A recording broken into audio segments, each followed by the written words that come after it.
Assalamu alaikum guys, this is your boy BK Vatira again with another fabulous video।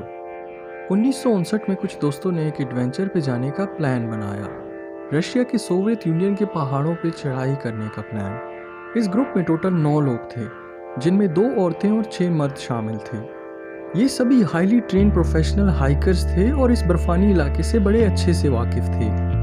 लेकिन किसको पता था कि ये इनकी ज़िंदगी का आखिरी एडवेंचर बन जाएगा। हालांकि इस केस के बारे में हमारे पास सारी इन्फॉर्मेशन मौजूद है, जगह जगह पे ली गई फ़ोटोग्राफ्स और इनकी लिखी गई डायरीज, लेकिन इसके बावजूद भी ये केस अब तक सॉल्व नहीं हो सका। जी हाँ दोस्तों, मैं बात कर रहा हूँ डियाटलोव पास केस की।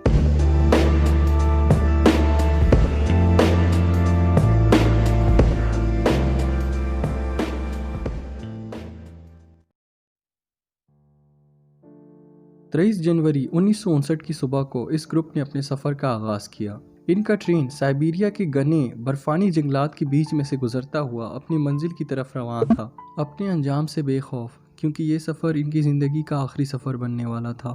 ईगर डियाटलोव को इस ग्रुप का लीडर बनाया गया, जो कि एक प्रोफेशनल हाइकर हैं। वो ये सफ़र शुरू होने से पहले अपनी डायरी में लिखते हैं, मैं ये सोचने में मशगूल हूँ कि इस सफ़र के आखिर में हमको क्या देखने को मिलेगा। क्या इस दफ़ा कुछ नया होगा? दौरान सफ़र इन्होंने कई सवारियाँ चेंज की। पहले हेलीकॉप्टर, उसके बाद truck, then horses and sleeves, और इवेंचुअली ये पैदल ही डेड माउंटेन की तरफ चल पड़े। 28 जनवरी को इस ग्रुप में से एक बंदा, जिसका नाम यूरी यूडन था, थोड़ा बीमार हो गया, जिसकी वजह से उसने वापस घर लौटने का फ़ैसला लिया। ये कुछ तस्वीरें यूरी यूडन की अपनी दोस्तों के साथ आखिरी तस्वीरें हैं। इसके बाद यूरी यूडन ने अपने दोस्तों को दोबारा कभी नहीं देखा। बाकी के ग्रुप ने मामूल के मुताबिक अपना सफ़र जारी रखा। सफ़र को अच्छे से डॉक्यूमेंट करने के लिए कैमरा की मदद से हर चीज़ की तस्वीरें भी ली और साथ साथ अपनी डायरीज में लिखते भी गए। 1 फरवरी को ये ग्रुप एक पहाड़ के पास पहुंचा, जिसको लोग डेड माउंटेन यानी मरे हुए पहाड़ के नाम से जानते हैं। उन्होंने सारा दिन पहाड़ के ऊपर चढ़ाई करने की कोशिश की और आखिरकार छोटी से 500 मीटर के फासले पर अपने कैंप लगाने का फ़ैसला किया। ये उन आखिरी तस्वीरों में से एक है जो कि कैमरा से रिकवर की गई। दोस्तों, ईगर डियाटलोव आखिरी बार अपनी डायरी में लिखते हैं, इस तरह की जगह में आराम का तसव्वुर करना बहुत ज़्यादा मुश्किल है, जब आप अपने दोस्तों से, अजीज़ों से, रिश्तेदारों से हज़ारों किलोमीटर के फासले पे हो, अकेले, तन्हा, जहाँ दूर दूर तक ज़िंदा चीज़ देखने का कोई तसव्वुर ना हो और आपको देखने को मिले सिर्फ सर्द तेज़ हवाएं।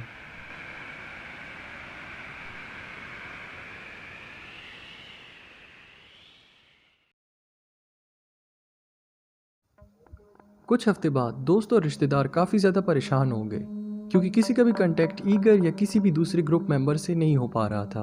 तभी उन्होंने एक फ़ैसला किया कि उनको ढूंढने के लिए एक सर्च टीम भेजी जाए। 26 फरवरी 1959 को सर्च टीम ने कैंप को कुछ इस हाल में पाया। ग्रुप की चीज़ें मामूल के मुताबिक कैंप के अंदर ही पड़ी थी, लेकिन एक बात तो साफ थी कि कुछ तो बहुत ही बुरा यहाँ पे हुआ था, क्योंकि टेंट को अंदर की तरफ से चाकू की मदद से फाड़ा गया था। जी दोस्तों, बाहर से नहीं बल्कि अंदर की तरफ से।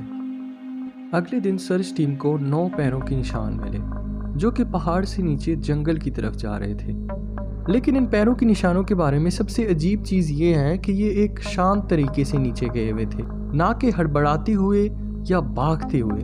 हालांकि अगर ये किसी चीज़ से डरे थे या कोई चीज़ इनके पीछे थी, तो ये इतने आराम से क्यों नीचे जाते? ये पैरों के निशान सर्च टीम को पहाड़ से आधे किलोमीटर के फासले पे वाक़या एक दरख्त के पास ले गए। देखने से ये लगता था कि उस दरख्त के पास किसी ने आग जलाई हुई थी। इसी दरख्त के पास सर्च टीम को 2 जमी हुई लाशें मिली, जो कि यूरी डावाशेंको और यूवी क्रावाशेंको की थी।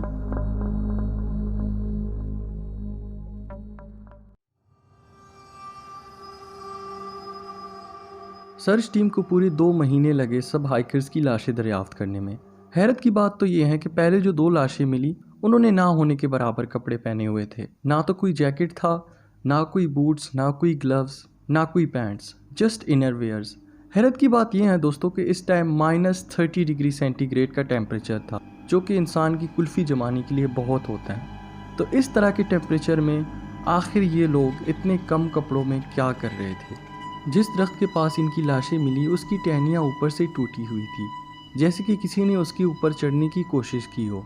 यहाँ पे सवाल ये उठता है दोस्तों, क्या मरने से पहले उनके पीछे कोई चीज़ लगी हुई थी जिसकी वजह से उन्होंने दरख्त के ऊपर चढ़ने की कोशिश की? अगले 3 ग्रुप मेंबर्स की लाशें दरख्त और टेंट के बीच वाले रास्ते में मिली, जो कि पूरी तरह बर्फ से ढकी हुई थी।